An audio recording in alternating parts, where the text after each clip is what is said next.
દાહોદમાં વિશ્વ આદિવાસી દિનની ઉજવણીમાં માથાકૂટ થઈ છે। ગોધરા રોડ ઉપર મુવાલિયા ચોકડી પર માથાકૂટ સર્જાઈ હોવાની માહિતી સામે આવી છે। ડીજે વગાડવાની બાબતે બબાલ સર્જાઈ। માથાકૂટ થતા પથ્થરમારો કરવામાં આવ્યો। પથ્થરમારો થતા પોલીસે ટીયર ગેસના સેલ છોડ્યા હતા। પથ્થરમારાની ઘટના અનેક વાહનોને ભારે નુકસાન થયું છે। આ સમગ્ર વિસ્તાર પોલીસ છાવણીમાં ફેરવાઈ ગયો છે। પોલીસે પથ્થરમારો કરતા લોકોને પકડવાની કવાયત હાથ ધરી છે। હાલ પરિસ્થિતિ નિયંત્રણ હેઠળ હોવાની માહિતી સામે આવી।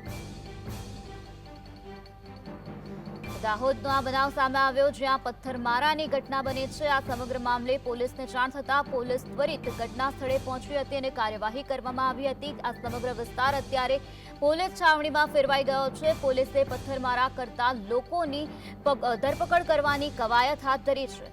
ત્યારે હાલ પરિસ્થિતિ નિયંત્રણ હેઠળ હોવાની વિગતો સામે આવી છે।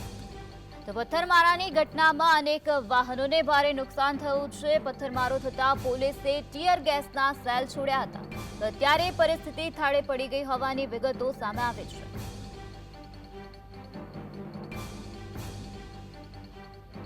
નક્કી કરવામાં આવ્યું હતું કે આ વખતે રેલીની અંદર ડીજે વગાડવામાં નહીં આવે, પરંતુ જે જાણવા મળ્યું છે એના પ્રમાણે એમ કહી શકાય કે મુવાલિયા ચોકડી પર ડીજે સાથે પ્રવેશ કરતી એક જે ટુકડી હતી, રેલીની ટુકડી હતી, એને રોકવામાં આવ્યું, પોલીસ દ્વારા રોકવામાં આવ્યું, પરંતુ લોકો ઉશ્કેરાઈ ગયા અને પોલીસ અને લોકો વચ્ચે રકઝક થઈ હતી। ત્યારે પોલીસે લાઠીચાર્જની ફરજ પડી હતી ને જાણવા મળ્યું છે એના પ્રમાણે એમ કહી શકાય કે ટીયર ગેસના સેલ પણ છોડવામાં આવ્યા છે। હાલ એવું કહી શકાય કે પોલીસ પહોંચી ગઈ છે, એના પ્રમાણે હાલ જે સ્થિતિ છે એ નિયંત્રણમાં છે।